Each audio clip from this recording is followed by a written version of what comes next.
pardon me for today. Anybody that's still watching. And for some reason, Rumble seems to be able to stay connected, or I don't know if it just reconnects, but it uses the same URL, the same stream, because apparently I'm actually live on Rumble, and YouTube had to restart. So we'll see. I'm gonna refresh my restream page here. Okay, so apologies for the late day today. I was up this morning, but we had to go grocery shopping today, and then somehow we got to the grocery store later than we normally do when shopping on Friday morning, and then we got back a couple hours later. Then I had to make supper, and I had to make some pork, which was already thawed out, and I had to do it because Dad was kind of tired. Although he did stay and like partially help me, but after it was cooking, I finished it. So that is why I'm really late today. So apologies for that. Also apologies for apparently OBS had dropped connection somehow, or somehow I lost connection. I don't know really what causes loss of connection, if it's just through my Wi-Fi, because I'm actually running off of Wi-Fi, um, not plugged into the router directly, because the router's in the living room and I'm in my room, and it's a long ways, and I don't have any. There's no hookups here for Ethernet to allow me to plug in directly. So, so yeah, there's a lot of stuff going on here, and it's now shoot. I was gonna go to 3, and I don't know. Sorry, it's gonna be a short stream today. Um, I figured I still should probably do it, but yeah, it's gonna be super short. 144. We'll say 145 to 3:45. Maybe I'll make it 2 hours. Maybe I'll make it just 90 minutes. I don't know. 145 to 2:15. I don't know. Now that no, wait a minute. Wait. 2 hours. 2 hours is 3:45, right? 2 hours is 3:45. 3:15. 3:15. I might just make it 90 minutes. I'm not sure. I'm not even sure what I'm gonna get done today. Just today's all kind of screwed up. Didn't get much sleep last night, and so uh, also the whole reason it was 10 minutes. Saying please wait is just because I kind of dozed off for a second. So whatever, it doesn't matter. I guess I am gonna take off next week off on purpose so that I can get some work done around the house, cleaning, yard work. There's a lot of stuff to do. And then of course in the meantime I'll still be uploading like updates. Like it'll only be a single update though. Like today I'm supposed to upload update number, I think 31. I think we're at, and then yeah, let's go up here.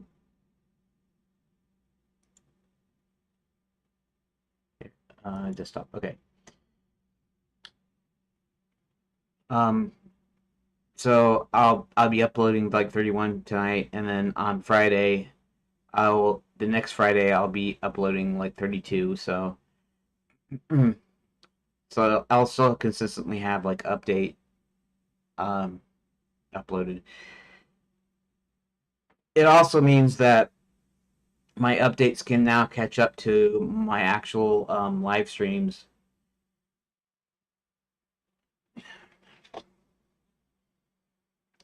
It's like right now it's like so many updates out. It's like this one will be concluding update 41. I actually haven't updated or edited update 40 yet, but 40 and 41. So I'm like I'm like 10 updates away, and so yeah, we'll see. We'll catch up and whatever. Okay, enough jibber jabber. Let's see. Okay, what am I supposed to be doing today? Okay. I guess I should go ahead and finish this out. Let's see. Let's pull this up. If I finish this out, then at least I'll have had that one page done. And I don't know if I'm going to continue on with the new schedule. I'm certainly not doing it today. I don't know if I'll retry it when we come back. Maybe when the week after next. So like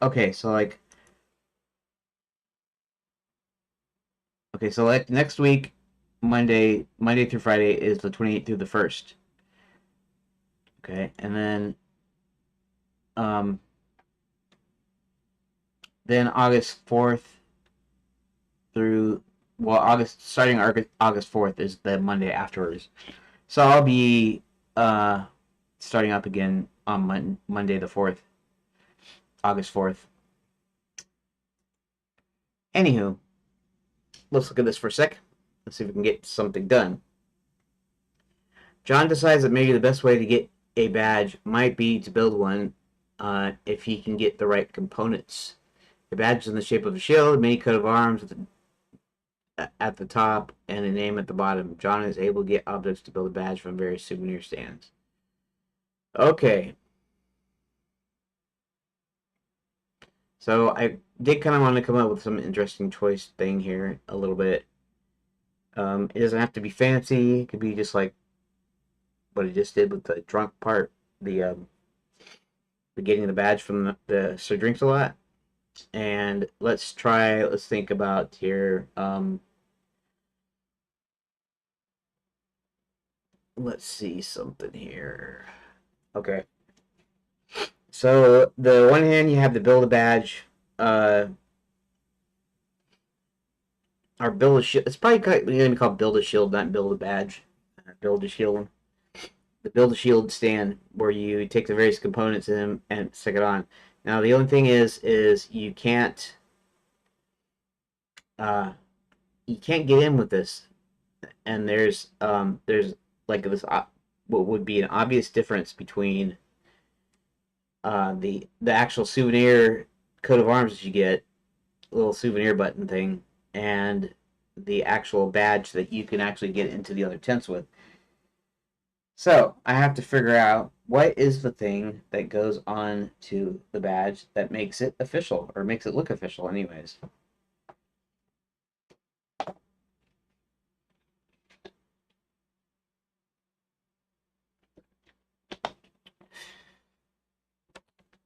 So it could be a particular emblem that goes on the shield. That shouldn't necessarily do it. Let me think. I was trying to think of this earlier. Like a big old spider on my ceiling.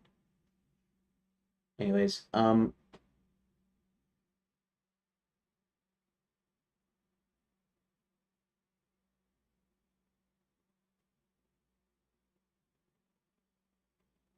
let's consider for a moment.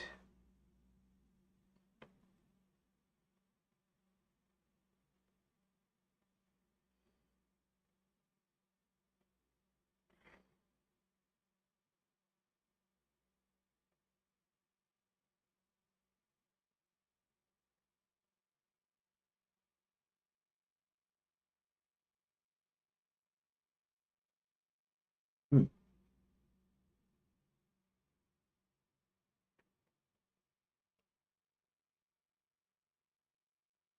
Either the area's gone or it's starting to rain. I don't know.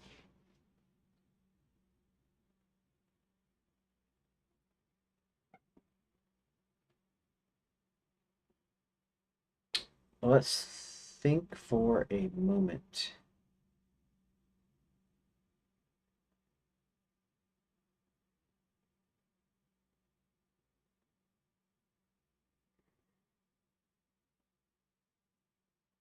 Hmm.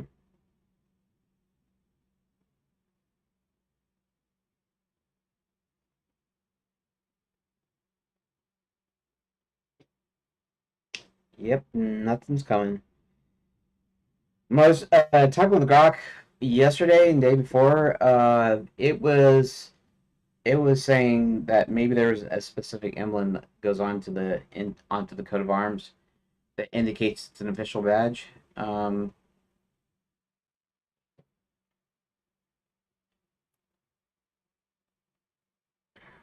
hmm.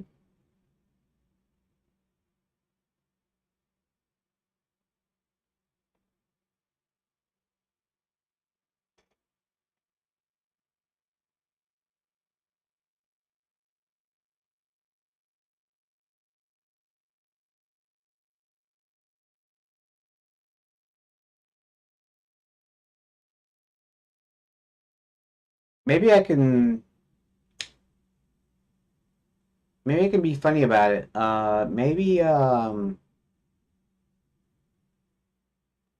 Maybe somehow he. Well, there's a couple of things. One thing is I could make the emblem could be the night school emblem that makes it official, uh, and maybe I could make it to where one of the stickers it looks a little bit like the emblem, but you have to modify it in some way to look like the actual emblem, right? Hmm.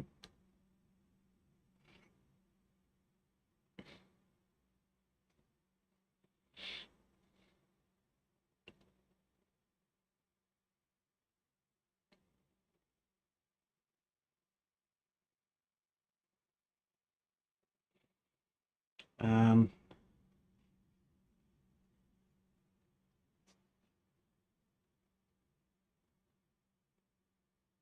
I'm not sure what to do here, honestly. You could ask an AI, I guess. That's what I've been doing.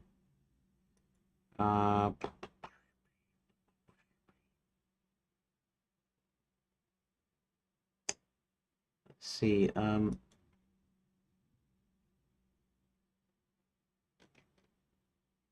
Why does it want to put it all the way up there?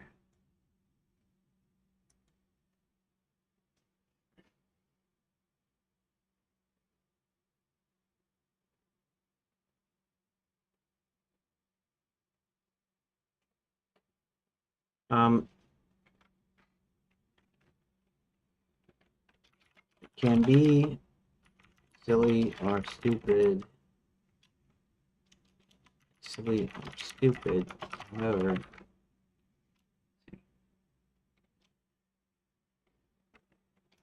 you shouldn't be able to just pull an emblem and have it be the correct one to work as an official badge.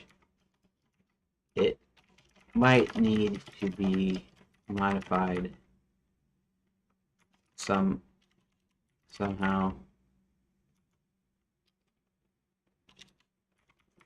It could even be very silly or stupid, like uh, Griffin.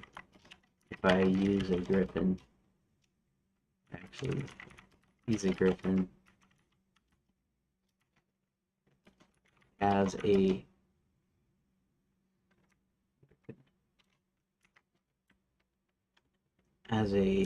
mustache. So you draw one on to the Griffin sticker or something.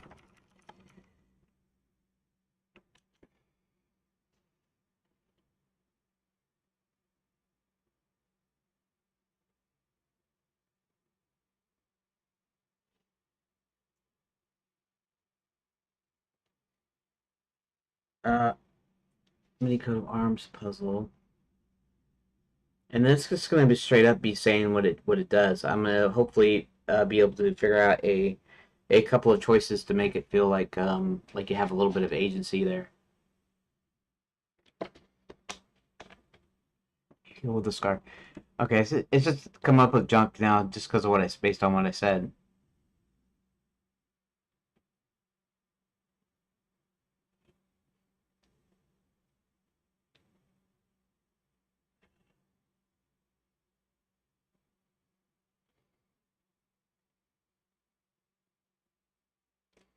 The silly modification thing makes it funny then too, because you can't just have like, for instance, you can't just automatically be able, like, any tourist shouldn't be able to generate a badge and just get in willy nilly, you know. So it's got to be something specific, but at the same time, it can be totally inept and stupid to fit the tone of the game. So it totally would like be missing something. Like the Griffin would have a mustache, and so you draw in a mustache on the Griffin's face, you know, and then instantly it's the Night School official coat of arms, official badge, right? Be something like, I don't believe that worked. In fact, it could even look lousy, like look like it's literally drawn in,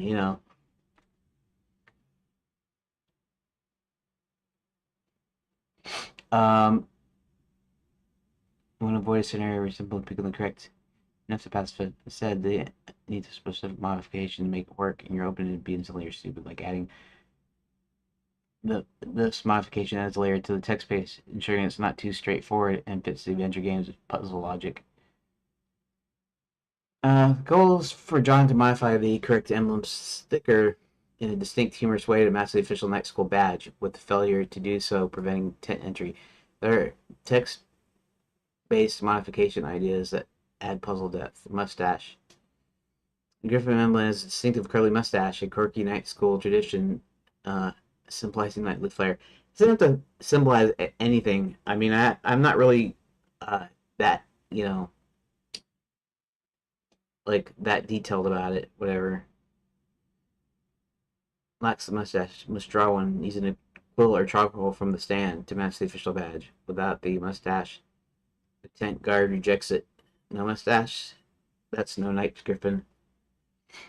Uh, yeah, and it's not gonna be blatant like that either. It's not gonna tell you directly. Even in this choose your own adventure where it's just telling you stuff, or just text, it's not going to. The guard is not going to tell you that's not the right Griffin. You're there's still going to be some kind of hints. The Night School logo uh, might be a griffin. I might stick with griffin. I don't know. I'll have to look and see what the how a griffin looked on, or it could be a lion or it could be a dragon or something. It doesn't really matter. Um, what really matters is the fact that you're like, so he denies you entry. You look, maybe you got the idea that the night school uh, logo uh, is the thing that should be on there to make it official, right? And so you find the thing that closest match, right? And then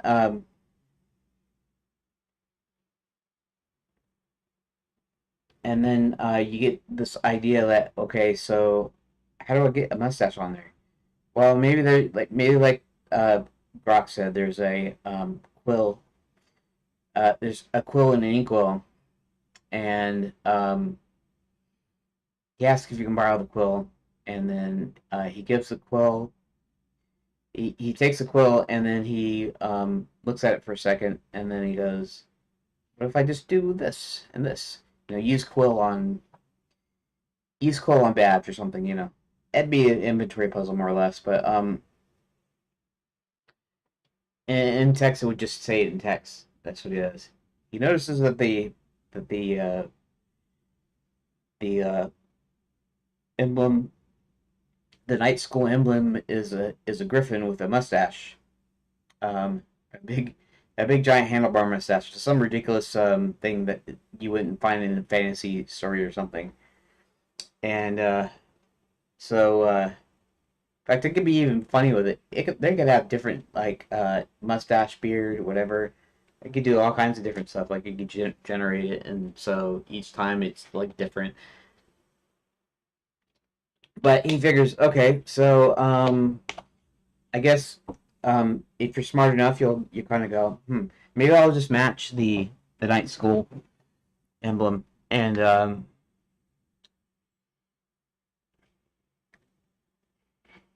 yeah, maybe the guard says something like, this doesn't appear to be official. Maybe you want to go find a real, go find a real badge, go, uh, you know, I could do the thing where he might say, go talk to Max for a real badge, but the idea is I don't want the player to do that. The player is not going to get an official one. He's gonna have to take it somehow, or he's gonna have to fake it. And the other thing about the souvenir stand is he has no money, so he's gonna have to tell. He's gonna somehow get the souvenir stand owner uh, a reason to leave the stand, so he can like swipe some things.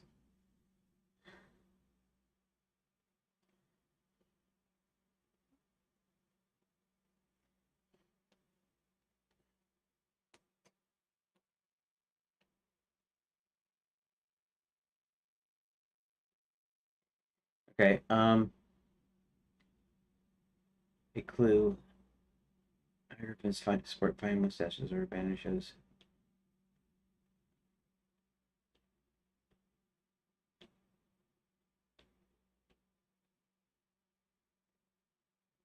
Absurdly charming, fitting game humor, goofy hat on the lion. Jester's hat, a playful night school nod to their festive tournament. Mini coat of arms, okay. A clue. You stick a Jester's hat on the lion. Okay. Um,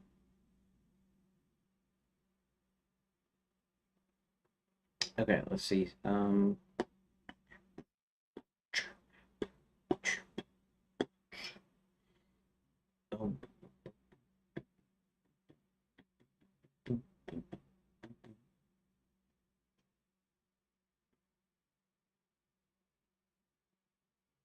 hmm.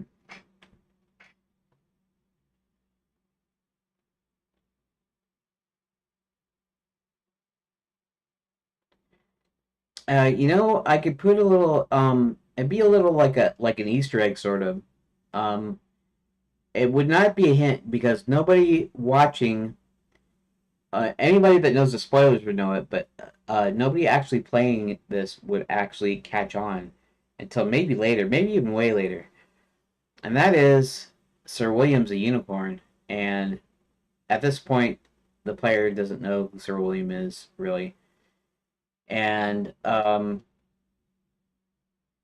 because Sir William was such a prominent general in the Enchanted Guard and considered a great man. And let's see what else.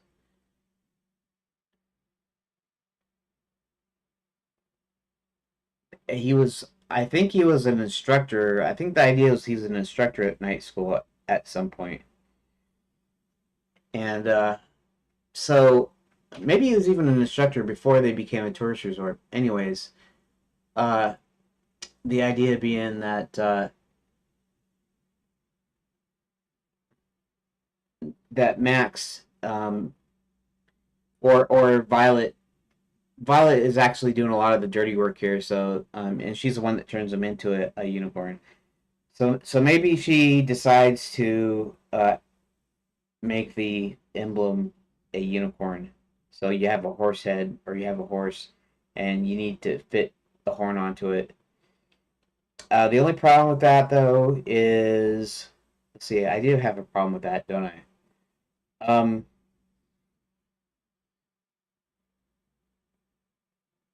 the only problem with that is that Night School already has an emblem, already has a logo.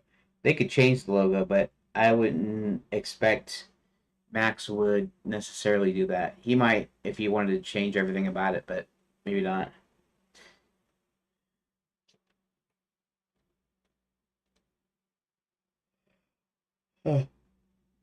Hmm. Polka dot crosses are hilariously out of place in heraldry. Yeah, I won't be doing a polka dot recommended approach. Massive modification is silly, text friendly, fits adventure game humor.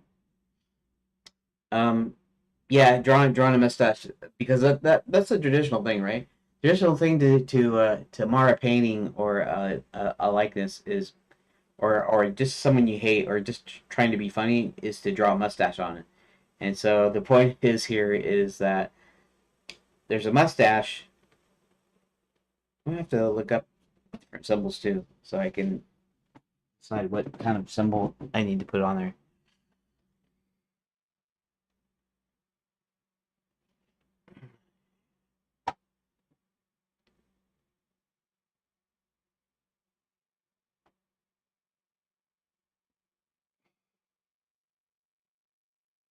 He's he's the guard is not going to tell you the emblem you need. It will be fairly obvious. It'll be fairly easy for you to find out, but it's not. It's like a direct thing. It's that's not going to happen. So what you're going to have to do as a player, um, now not in this version, but and when you actually there's actual visuals and stuff. What you'll have to do as the players, you'll have to pick up on the fact that Night School uh, does have a logo. It does have an emblem, right? It's going to be a particular emblem, and the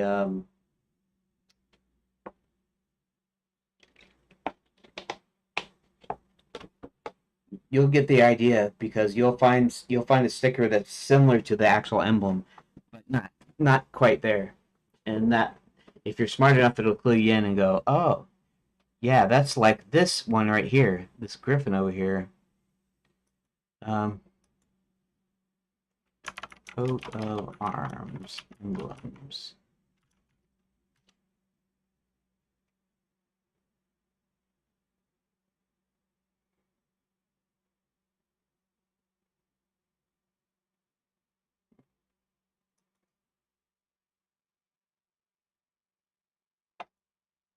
What do we got there? Supporters, lion and horse, shield.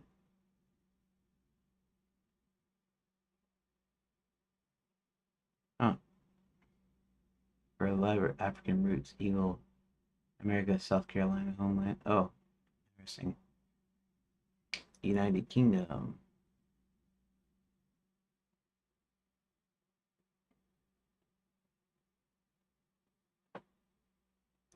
Wales.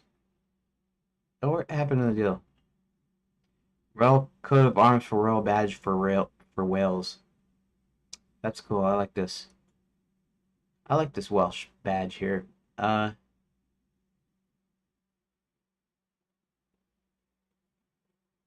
I guess you can I don't know download the image or something, buy it, vector illustration. That's not really what I'm looking for. I'm looking at coat of arms. Um, City of Durham, City and Sea of Durham, 19th century.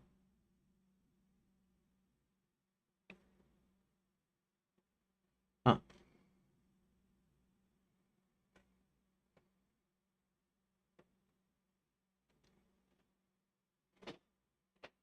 It's kind of interesting. The coat of arms. It's like they could take like many different forms or something.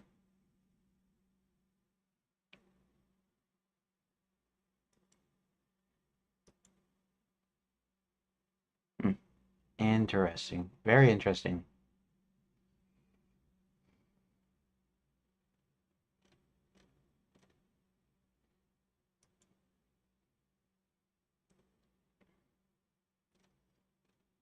Mm.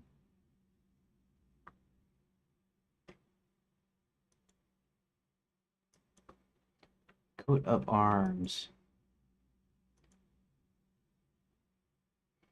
Coat of arms is heraldic visual design on escutcheon, a shield, surcoat, or tabard. Escutcheon. Escutcheon is a shell that forms the main or focal element in an achievement of arms. The word can be used in two related senses. First incentive of escutcheon is the shield upon which the coat of arms is displayed. Second sense, charge. Okay. Surcoat. Outer garment commonly worn in the Middle Ages by soldiers over armor to show insignia to help identify the side the soldier's on. Okay, surcoat, tabard. Is a type of short coat that was commonly worn by men during the late Middle Ages and early modern period in Europe. Generally worn outdoors, the coat was either sleeveless or had short sleeves or shoulder pieces. Its more developed form was open at the sides. Interesting. Okay. Which the whole consists of a shield, supporters, a crest, and a motto. I see. Our figures are objects usually placed on either side of the shield, depicted holding it up. Crest, consisting of the device borne on top of the helm, originating in the decorative sculptures worn by knights in tournaments and to a lesser extent battles. Crest became solely pictorial after the 16th century.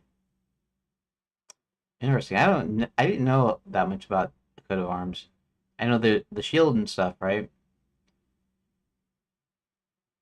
Right, motto.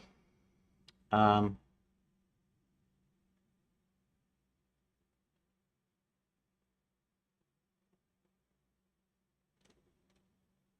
Interesting. Given the use among European nobility in the 12th century, systematic heritable heraldry had developed by the beginning of the 13th century. Exactly, had the right to use arms by law or social convention varied to some degree between countries. Early heraldic designs were personal, used by individual noblemen who might also alter their chosen design over time. Arms became hereditary by the end of the 12th century. At the time of King Richard I, during the Third Crusade, burgher arms were used in northern Italy in the second half of the 14th century and in the Holy Roman Empire by the mid-14th century. The late medieval period, use of arms spread to the clergy, as to towns, as civic identifiers, and to royally chartered organizations such as universities and training companies. The arts of vexillology and heraldry are closely related. Refers to the surcoat with heraldic designs worn by combatants, especially in knightly tournament. In Old French, coat et armor, the sense is transferred to the heraldic design. Despite no common enforceable widespread regulation, heraldry remained consistent across Europe. Okay. Actually, I don't really want to go that deep into that too, right? I'm trying to decide. Okay. What is heraldry? Learn about coats a lot. Fleur de lis, designs, custom color, customization.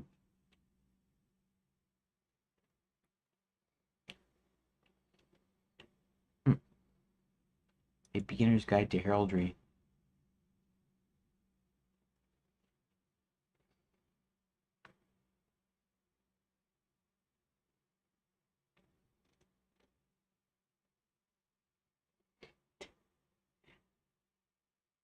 It's about showing people who you are. In England, it started in the later 1100s when knights began to wear helmets which covered their faces and they couldn't be recognized, so they began to paint unique combinations of color, shapes, and animals called their arms on their shields and banners. Only one person was allowed to use these arms, so when people saw a knight wearing them in battle or tournament, they could tell who he was.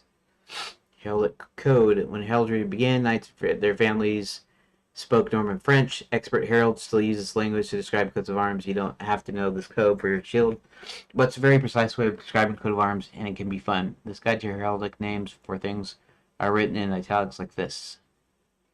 Gules, azure, vert, sable, purpure, or argent, ermine, fire, whatever. If you're making your own heraldry, use bright, strong colors. The 5 traditional colors, what their heraldic names: red, green, blue. Yeah, verdant is another word for green, so vert. I get it. It's the same. Black, sable, purple, purpure, blue, azure, plus 2 metals, gold or yellow, or like oro for gold, silver, white, argent. I like that name, argent, though. There are also furs, the most common being ermine, representing the white winter fur of stoats with their black tail tips. Bear, representing squirrel skins in blue and white. Um, if something, say a dog or badger, is shown in its natural colors, it's called proper. Interesting. Heraldic ordinaries. Ordinaries are simple shapes used on heraldic shields against a color, metal, or fur background.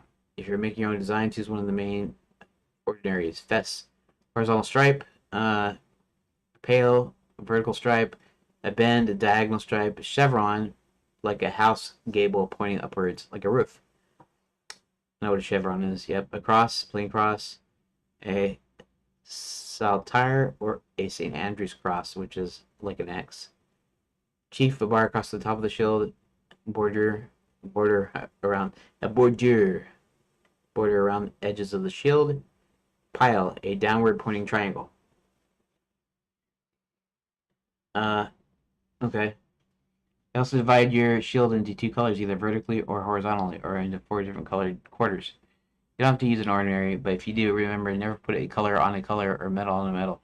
Try to remember this for like real. Colors don't show up well against colors, or metals against metals. This also applies to charges. What does that mean? One of it's a color and the other is not a color? What's the deal with that? Charges are emblems added to the shield on the background, the ordinary, or both. This can be one big charge or several smaller repeated ones. Here are some of the common charges you'd see: crosses, stars, rings, balls, crescents, diamonds, flowers. They can be any color, but remember, never put color on color. What does that mean, not put color on color? White flower on yellow. I don't get it. Manites also use animals as charges. Any animal, either one big one or several smaller, can be used as a charge. They can be shown in many different ways. For instance, rearing up, rampant, like the lion and the hare in the pictures. Standing, like the dog. Satan. For birds with wings outstretched, displayed, like the eagle. Walking along, passant, like the other lion. And he's just waving you hello. And if the animal is looking towards you, it is a guardant or on guard. The lion in the picture is passant guardant. The ancient royal arms of England are the 3 golden lions, one above the other, walking along on a red shield, or in the heraldic code, Gules, 3 lions passant guardant. Or just to make things more complicated, lions passant guardant, also called leopards, but they don't have spots. Choosing your animals. Animals symbolize different qualities. For instance, lions equals bravery, dogs equals faithfulness, reliability, stags, wisdom, and long life, eagles, power and nobility, hares, speed, badgers, endurance, or hanging on. Let's design your own animal charge for instance, a cat, horse, or other favorite pet. Pardon me. Or you can choose a fabulous beast. Interesting. Fabulous beasts. And this has to do with Enchanted Lands, so it's probably going to use. Although I like the chicken right there, the rooster there. I know it's like some sort of official deal, but fabulous beasts. Though often used as charges, these fabulous beasts never really existed, but some people believe they did, maybe because they heard about them in stories made up by travelers to distant lands, like crusading knights or merchant adventurers. Pictures of them also appeared in bestiaries, a popular kind of illustrated medieval storybook. Here are some you could use: dragon, The earliest and most common fabulous beast, also used as a badge by Romans, Anglo-Saxons, and Welsh. A brave and cunning defender of treasure. Griffin, a combination of the lion and eagle, symbolizes watchfulness and courage, also guards treasure. Cockatrice, a cross between a cockerel and a dragon, supposedly hatched from a cock's egg by a snake or toad. Could kill by looking at you and symbolize protection. Manticore, a man-tiger, a fearsome man-eating creature with a lion's body, man's face, tusk, horns, and deafening trumpet-like voice. Oh, you really like one of these. Okay. So I have to think about the cockatrice is the goofiest looking one, I think. That might should be the night school emblem. It's not very noble or anything. It looks goofy, but maybe that's the point. Design your own heraldry. As you got scripts the big rules of heraldry, you want to make your own design and coat of arms. You could even make your own shield to display your design. Don't forget to share your masterpieces with us on Facebook and Twitter.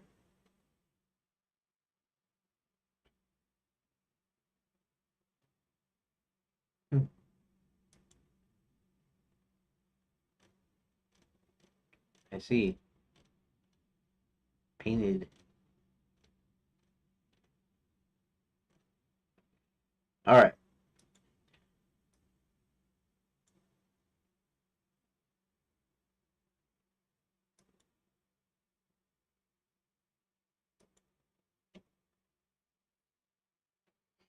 Okay.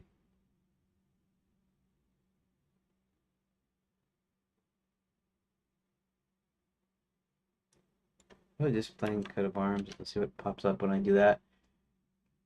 Honestly, I shouldn't be thinking too much about this, but I'm just trying to come up with something that will work for this, basically.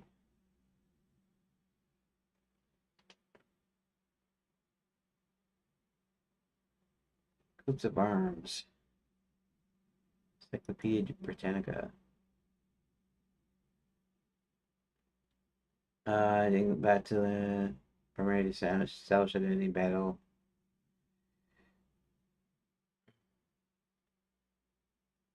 Hmm.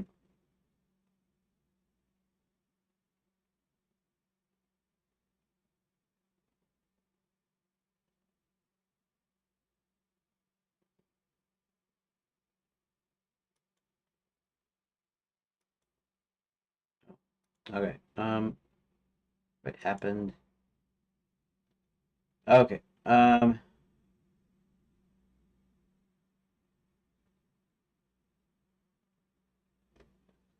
Sinister and Dexter left and right from the viewpoint of the bearer of the shield, so that Sinister is on the right of one facing the shield. Oh. Combinations of these arms together with the pale, the center vertical third, and Fest, the center horizontal third, create a grid of 9 points to locate the charges or designs placed upon the shield. The center of the pale of the chief is the honor point. The center of the pale is the base, is the nombro point, and the exact center of the shield is the best point. Okay, whatever. Whatever, whatever. Of course, the ordinaries.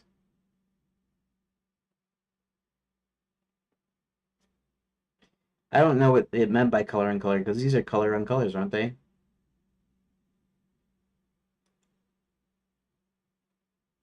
Why did it do that? Um, okay. Coat maker.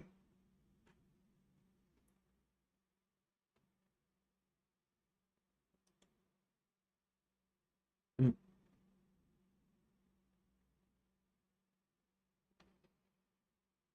interesting.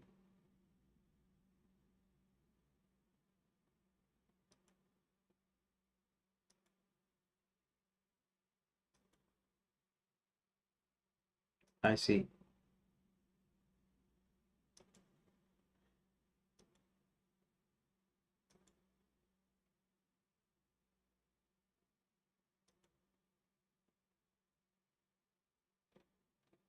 Charges. What about this guy?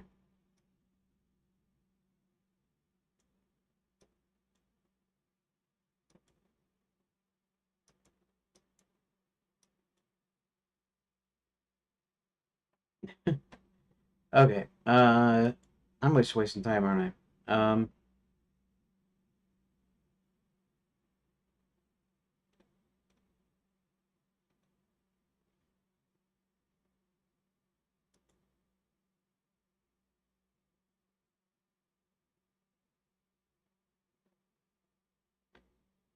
It's a way to show the colors and how to like color patching.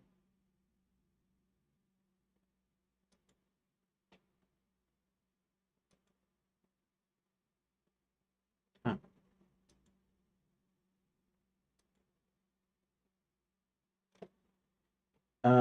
Okay.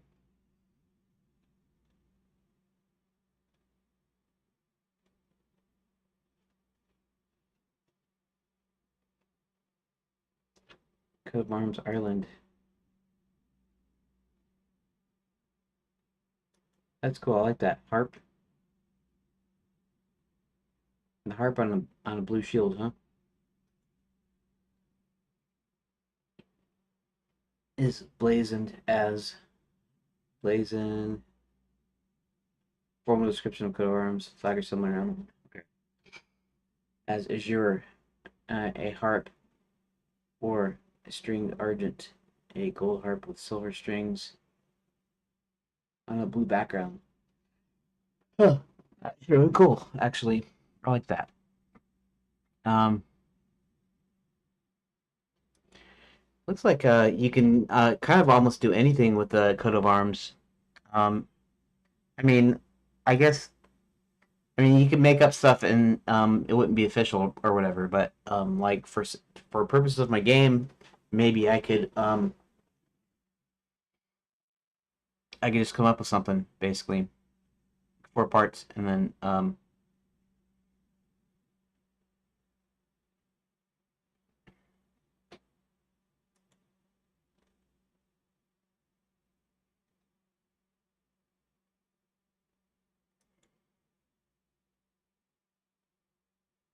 hmm,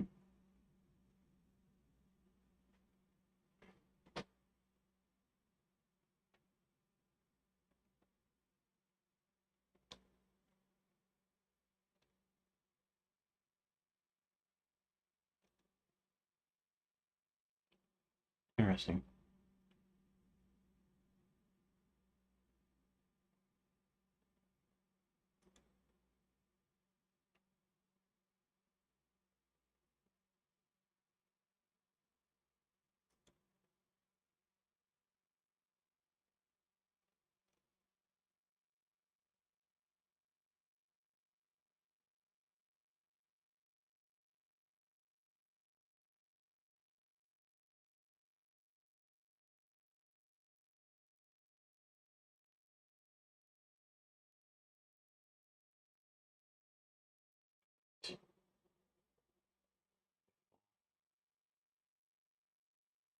Oh,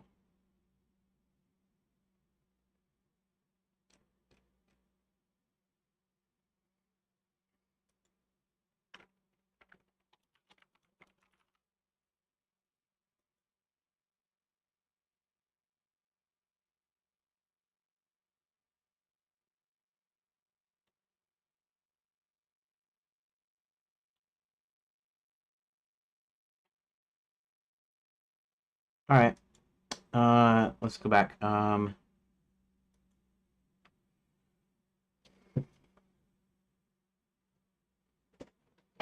Let me think for a moment. John decides maybe the best way to get a badge might be able to get the right one.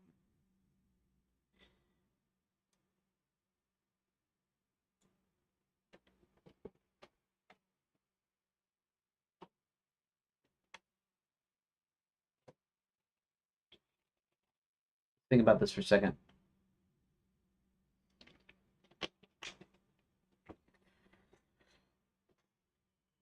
Mm,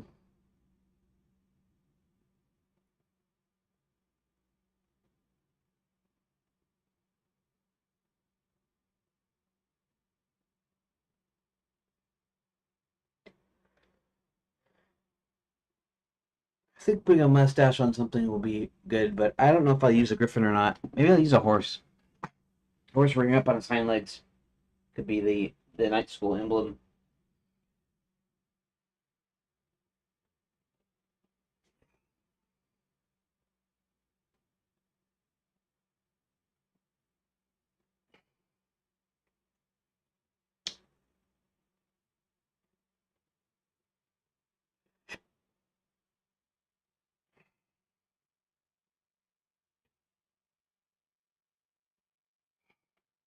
Uh, Looking at one of the stands, he notices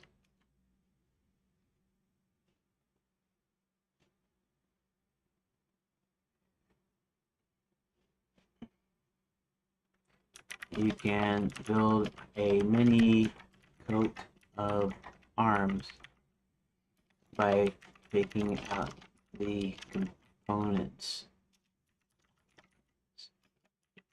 from several bins on the stand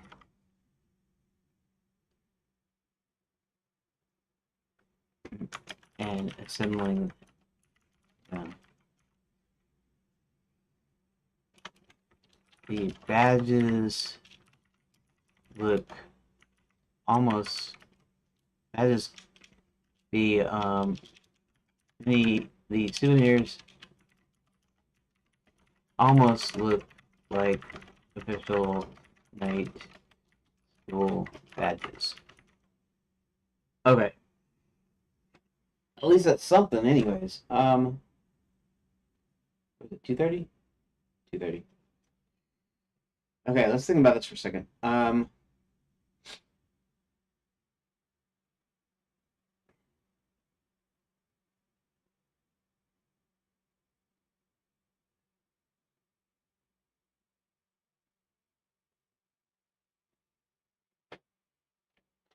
Okay, so I don't know the details just yet because you have to you never really think of all the things you kind of need to come up with, especially if you're doing it visually. But even if you're doing it descriptively, it's like I was thinking the other day about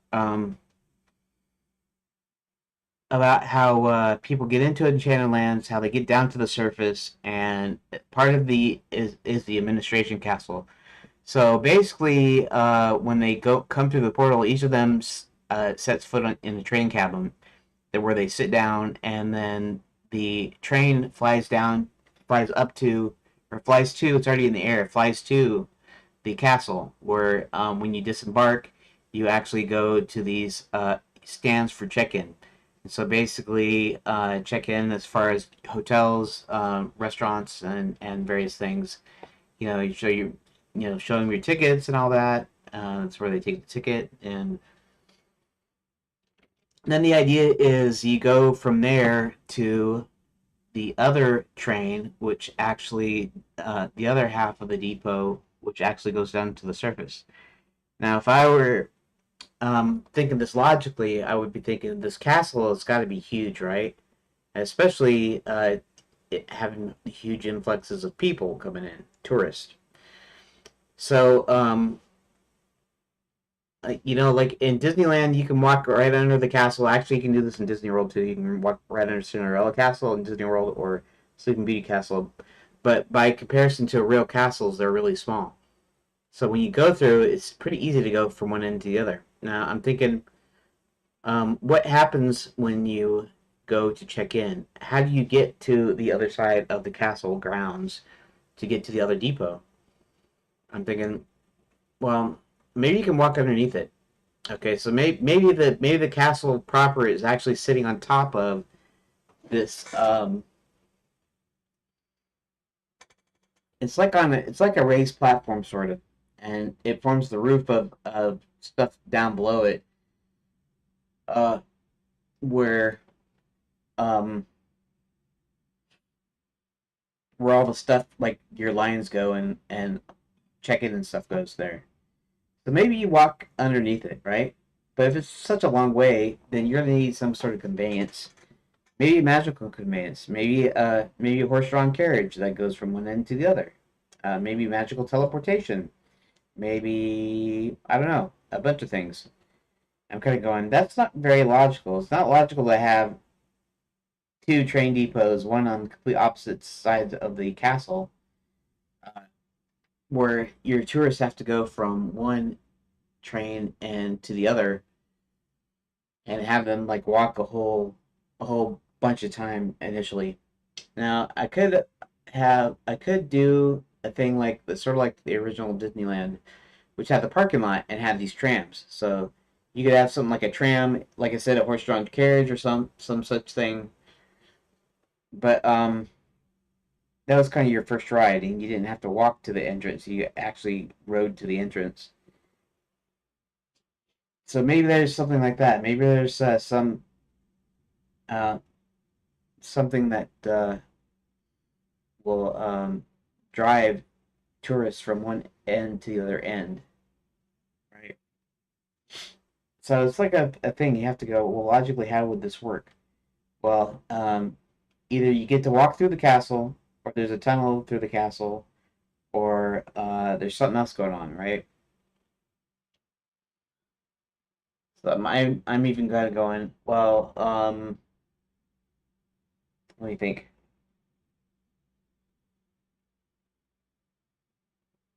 Anyways, it's a problem, right? It's a problem. It's like logistics. The logistics. How do you logically go from one end to the other? What do they do? Do they just go and leave at one depot? Maybe they're not on opposite ends, because maybe that wouldn't be a logical place to put it, right? To have them actually have to walk the whole way over there. They should be starting their vacations right about now. So that might even be out. Might be just one depot on one end of the.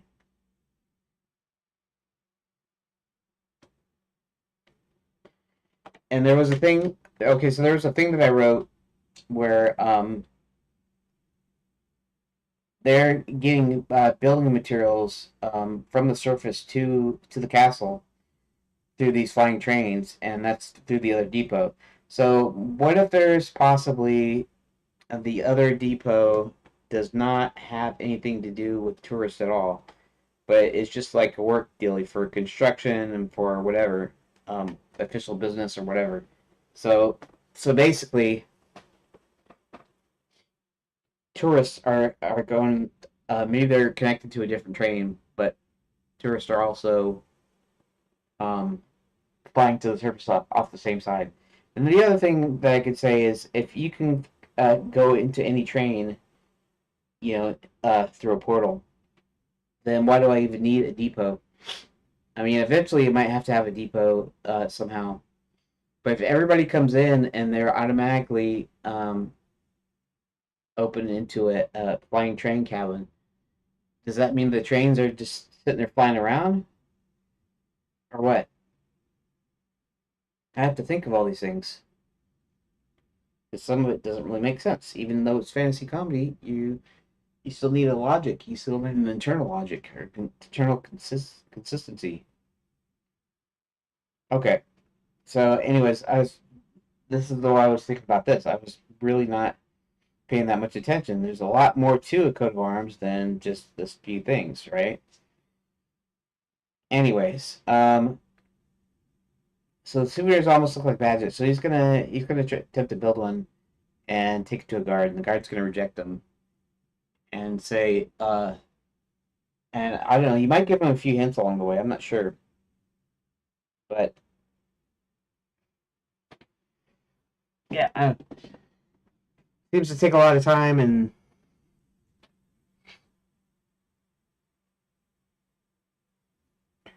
okay, so the first, so there's two parts of this little thing here. This actions page, this thing. Um, okay, so the first part is okay. Let me think for a second. Okay, the first part is building the badge in the first place. Well, he doesn't have any money, so he's gonna have to somehow swipe some items from the souvenir stand. Um, And to do that, somehow he's going to have to get the stand owner um, to leave the stand so that he can get in there and he can grab what he needs. And I almost shouldn't think up a puzzle. I should just say it what he does and not think too hard about it, because puzzles are not till like later. But I'm thinking I should at least set it up a little bit so that it makes it easier to make a puzzle later. Okay? So somehow he's got to find a way to get the stand owner to walk away temporarily. And I have to think of something.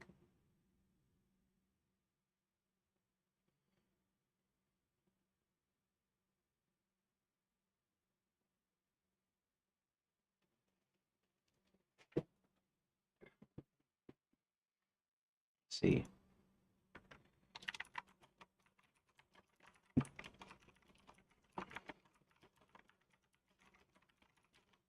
What do you call somebody at the souvenir stand?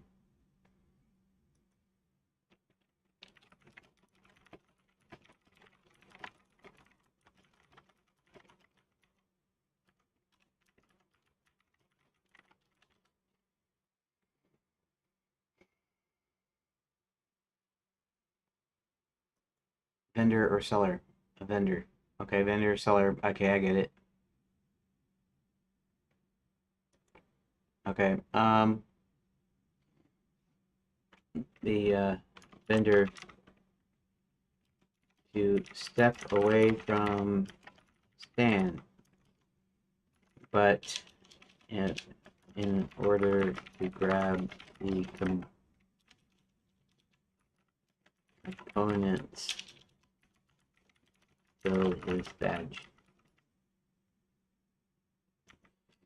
I could do a whole elaborate thing where he has to somehow get some quick money, and maybe he has to enter a contest or something, and he's got to win it, and then he'll have enough money to get it or whatever.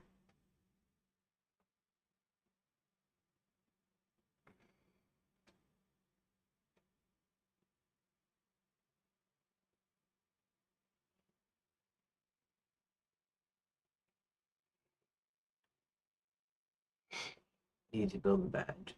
Interesting puzzle element to access the items. This text-based puzzle.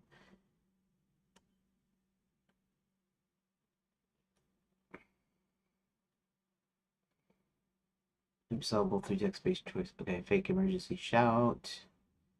Shouts about a fake emergency nearby. Fire in the tents or a night's horse ran off. Prompting the vendor to step away to investigate. Okay, got it. Spilled drink distraction. John accidentally spills a drink. So from nearby stall.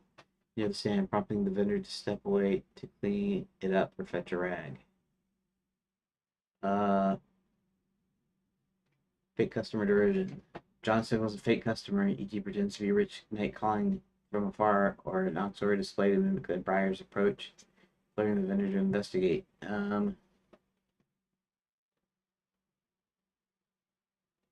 Pet distraction. John uses a nearby animal uh, to cause commotion, prompting the vendor to shoo it away. Puzzle. Oh, you know what? This gives me an idea, though. Silver coin trick.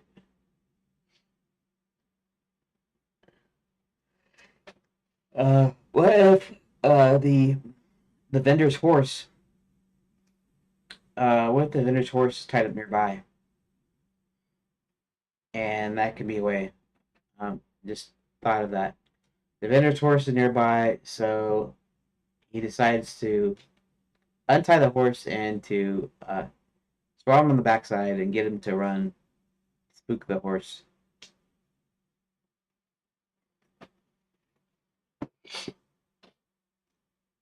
Coin trick, recommended approach.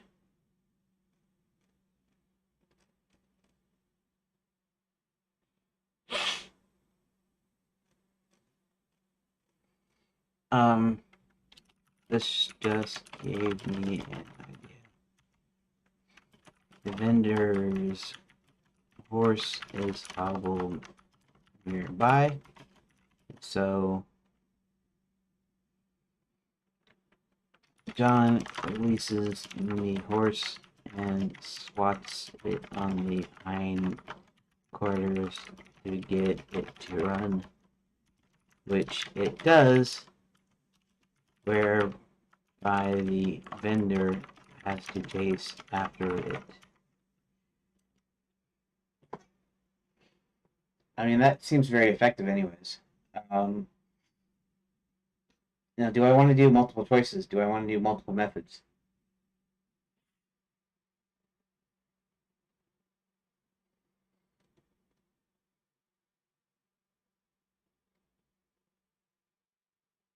Release the horse by untying it, swat it on the hindquarters to make it run off, causing the vendor to chase after it, leaving the stand unguarded.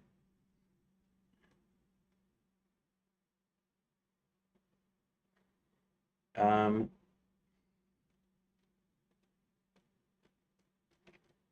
yeah, it's writing all this extra stuff I didn't ask for.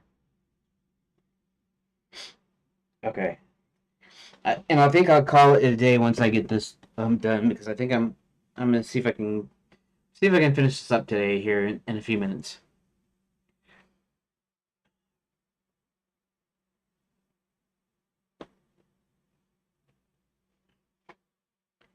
Could something could he set something on fire? Maybe there's a fire eater entertainer that's messing with fire. And maybe it's near the vendor, near the build the mini coat of arms. I want to call it build a badge because it sounds funny. It's like build a bear or something, you know. But build a badge is not called build a badge, can I? I mean, it's direct. I mean, somebody would go, "Oh, I can build the badge here." Let's be obvious about it. Build a badge. Anyways, near the build a badge. Okay, so that's fine. If I want another interesting choice, I have to think of one more distraction. Maybe there's a fire eater performing nearby, and he somehow distracts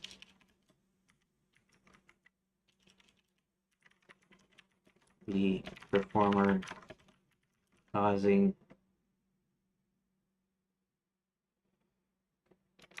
the stand to catch on fire. I'm not sure if I'm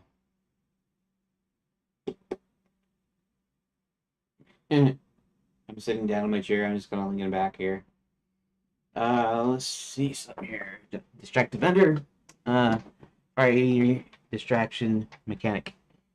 Farming near the souvenir stand, juggling flaming torches. John distracts fire eater, causing a mishap where the spark or flame catches the stand's edge, prompting the vendor to rush over to extinguish it. John grabs a shield button nameplate. Puzzle logic. The player chooses how to distract the fire eater. The correct choice: toss a coin at the fire eater's feet, forming a fumble.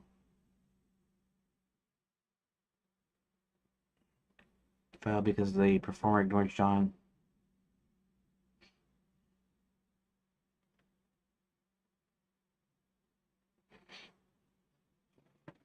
Yeah, and he's only got what he's got on him, so he's got what's left of the chocolate bar, maybe not. He's got the Quicksilver ticket or tickets that he used to enter the lands. I have to think of something that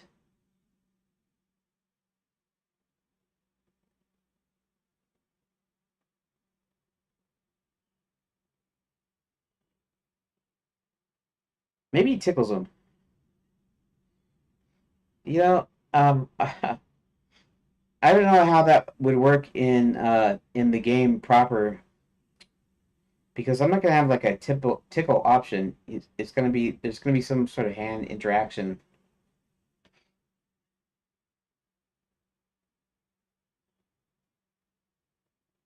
You know, interact, touch, or whatever, grab or get or push or something. Maybe it just trips the fire eater. That's not a bad idea.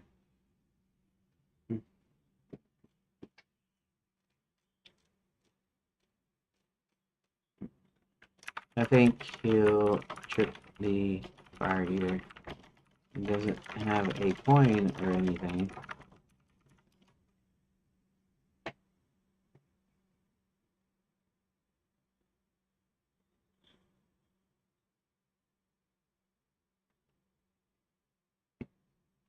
So I'm not really sure what all he could do. Maybe he could shout that his pants are on fire, and maybe the woman barely looks down only to drop the torch.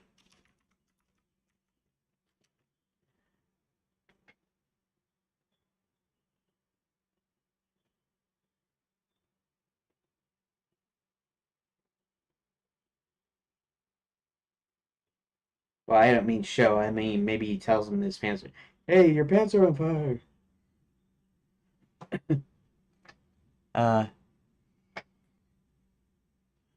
fire is performing. John checks fire, pretending his pants are on fire, yelling, and of the fire to glance down, surprised, and drop a torch, which sparks a sand edge. Bender rushes to extinguish the fire. John free to grab the shield button, nameplate, and the Griffin sticker. Alternatively, John could use other tripping methods if the path on fire feels too specific.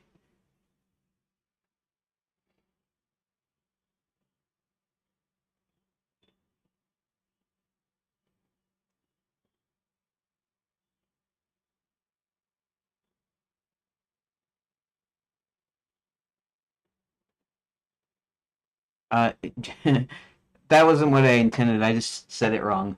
So,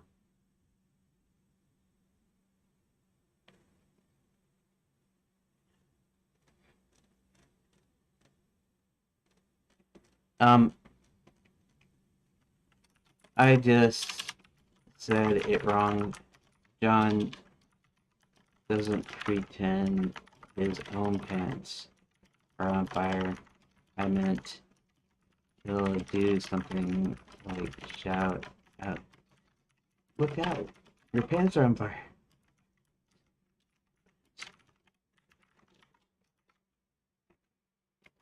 Which momentarily distracts him.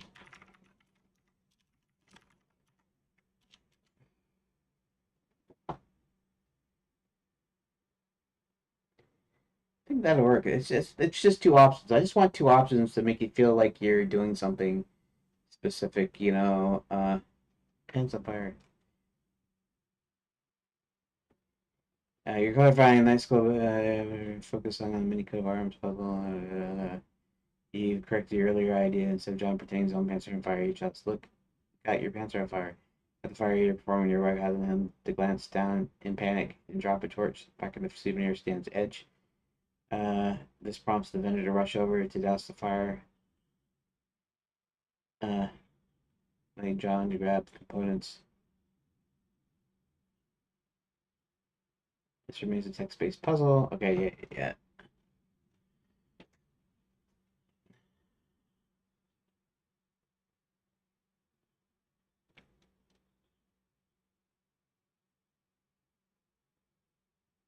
Shut up, out dragon. I don't know what that's all about. Okay, I think I'm just gonna do the two things, and that's it. Okay. Um,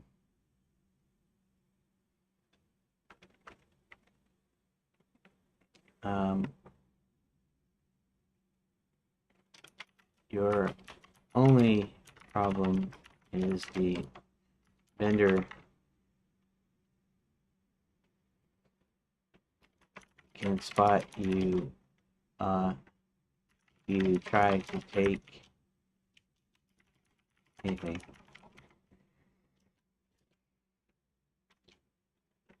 So you need a distraction. Hit 1. I guess I'm not going to finish this today, maybe. I don't know. Hit 1. You want John to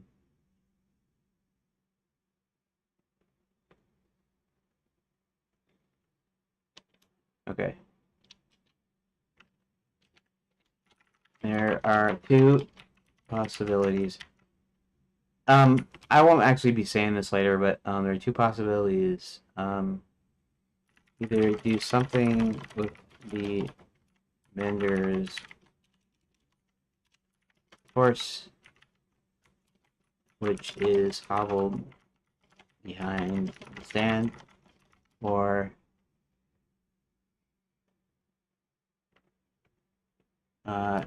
cause or distract a fire eater that is performing nearby.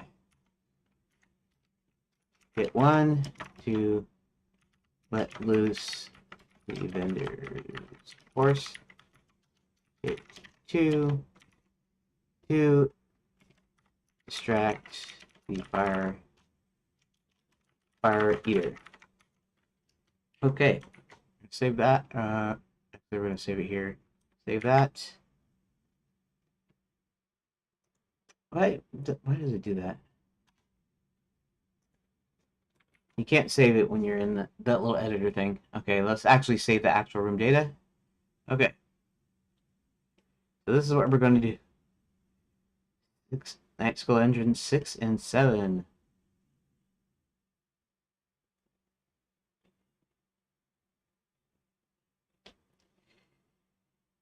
I'll probably have to rename these locations and everything because they're going to be like separate screens. Like the souvenir stand is going to be on its own screen. The actual entrance part is going to be on its own screen.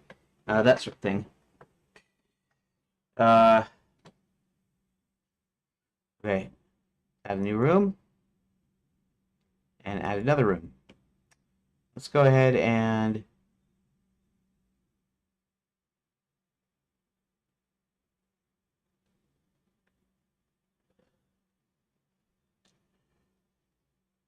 let's do this. We're gonna copy this. Copy. Enable this 6 and then 7. Paste 6 and paste and that's 7. Okay. And Control S, save actual room data. Okay. We'll put temporary placeholder. We'll say set the vendor's horse loose.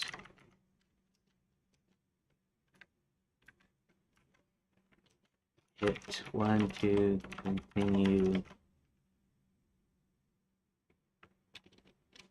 You continue to investigate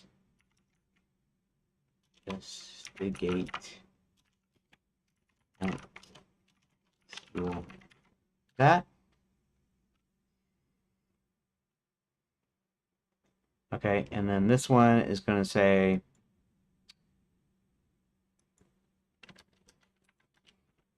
hit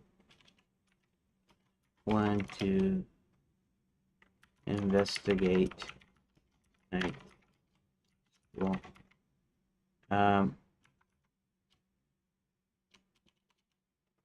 Distract a performing fire eater nearby. Okay. Save it. We're going to save room data. And then what I want to do is I want to copy the door here. Copy. And I want to edit the door specs, paste, and then we're going to do the same thing here. Why is that? What's that lock there doing there? Oh, that's not that lock. That's not for that. Okay. Paste. Okay, enter. And let's go ahead and just hit save room data. It's drawing those lines, and it's kind of drawing them sort of incorrectly, but it's drawing them. Okay.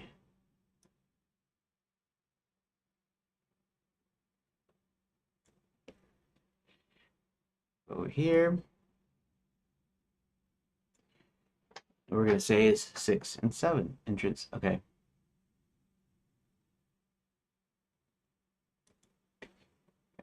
Let's go to the door here. Copy. Over here. Let's go to the door specs. Instead of that, say paste. We're also going to paste over here. We're going to say 6 and 7. 6. And it's going to be 7. And then this is going to be 2. Enter. And say room data. Scene, reload, save, scene. Okay. And even though I haven't actually done anything here yet, oops.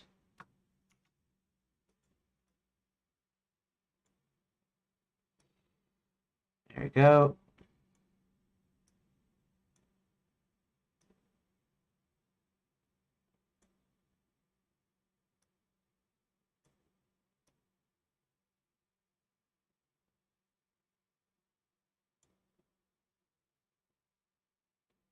Let's back this up a little bit.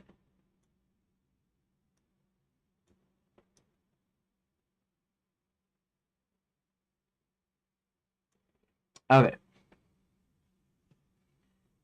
Control save and save room data. All right, now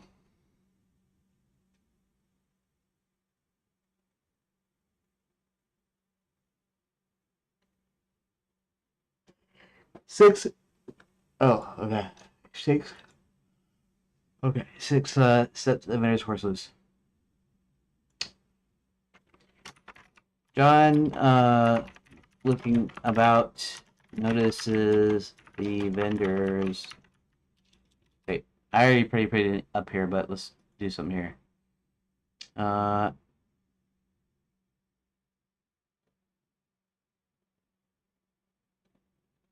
To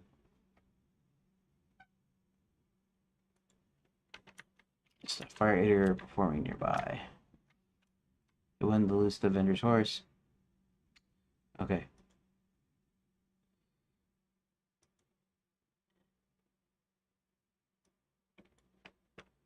John decides to loose the vendor's horse.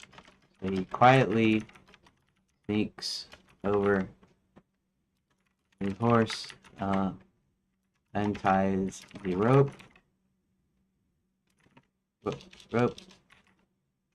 leads the horse out, and then slaps it super hard on the hind quarters, causing the horse to rear up and gallop away while the vendor runs after it.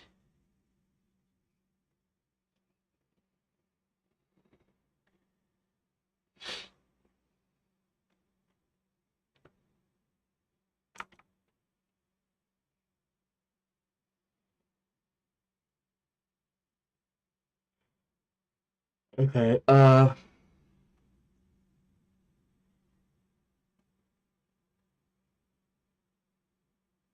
the vendor runs out after it. John then picks from several of the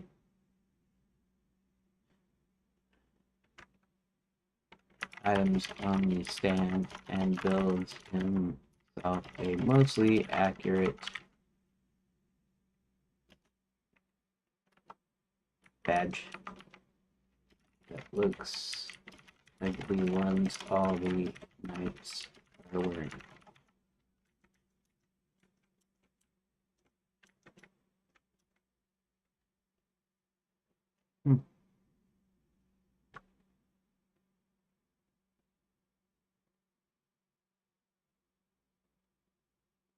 Okay, I don't know about how I'm gonna put in this additional step though.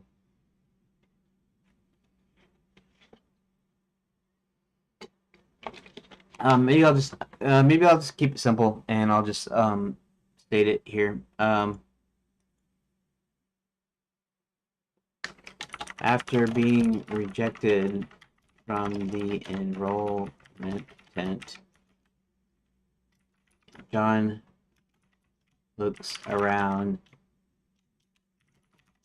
and tries to figure out why his badge didn't work. And he notices the... Oh, make it a lion. Well, I don't know if I'll make it a lion.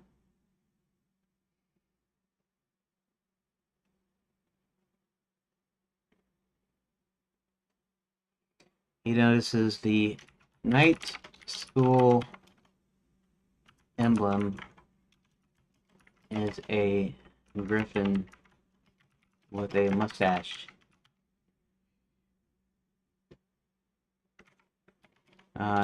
Getting creative, he finds a quill pen and inkwell nearby, and then scribbles a lousy mustache on his bag. On his badge. Much to his surprise, the guard lets him in. Okay. Save that. And then over here, we are going to do one thing, distract from fire. Okay, so this should be kind of easy actually. There's a fire eater nearby performing for the few tourists left. When John gets it in his head to distract the fire eater by shouting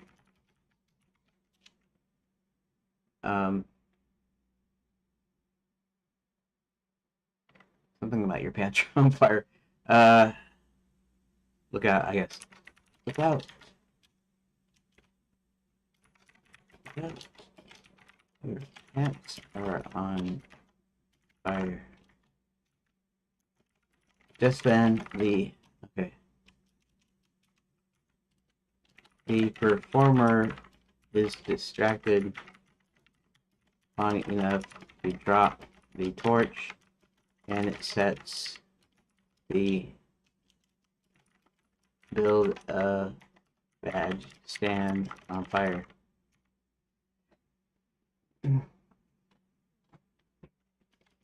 Well, everyone, including the vendor, are trying to put out the fire. John absconds with a few items needed to complete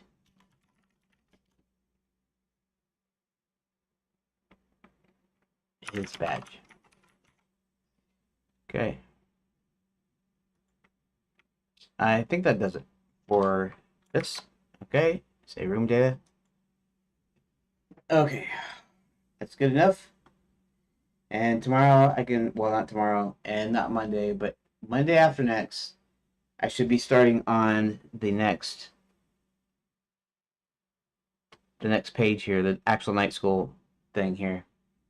So that's good. And I'm going to go ahead and do my recording, and I'm going to go ahead and call it quits a little early because today is just not a great day. Start recording. Today is Friday, July 25th, 2025. And today, since everything was late, I didn't get a lot done. But what I did do is I went ahead and finished the whole night school entrance thing. Whereas yesterday I had dealt with the drunk knight and got his badge. This deals with a souvenir stand where you can build your own badge, or John can build his own badge. And but to do that, he's got to distract the vendor. So he either distracts it by letting his horse loose, or by distracting a fire eater performing nearby by shouting to look out. And then what ensues is a comedy of mishaps, and the stand's starting to burn down. And as everyone's trying to put out the fire, John is able to pick up the items he needs to build his badge. Okay.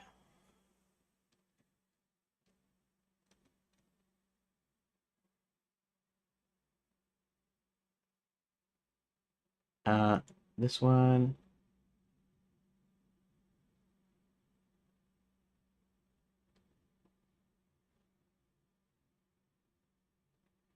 Well, I didn't put that in here, but I could put it in here, I guess. Anyways, that's about it. Okay. I just took that extra long. I'll have to edit that out.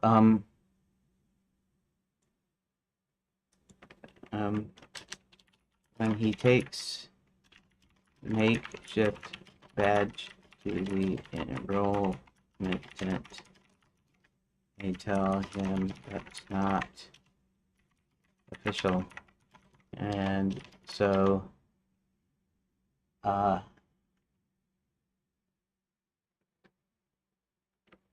after some looking around, notices the night school's griffin seems to have a mustache, and so he finds a quill and ink and draws in the mustache, and is able to now go into the tents. Okay, I guess we'll leave it like that. Go ahead and save there, save room data, and I think I'm gonna call it a day. It's the early day. Like I said, you won't see me for a week. I'll be posting another update. It's it's older. It's offset from the past. So any of you that have been following the streams can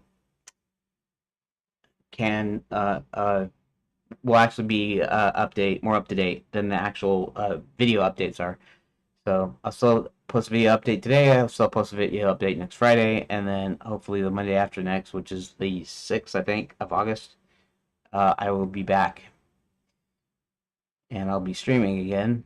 And maybe we'll try the schedule again. Anyways, thanks for bearing with me for today, and I will talk to you in about a week. Thank you for watching.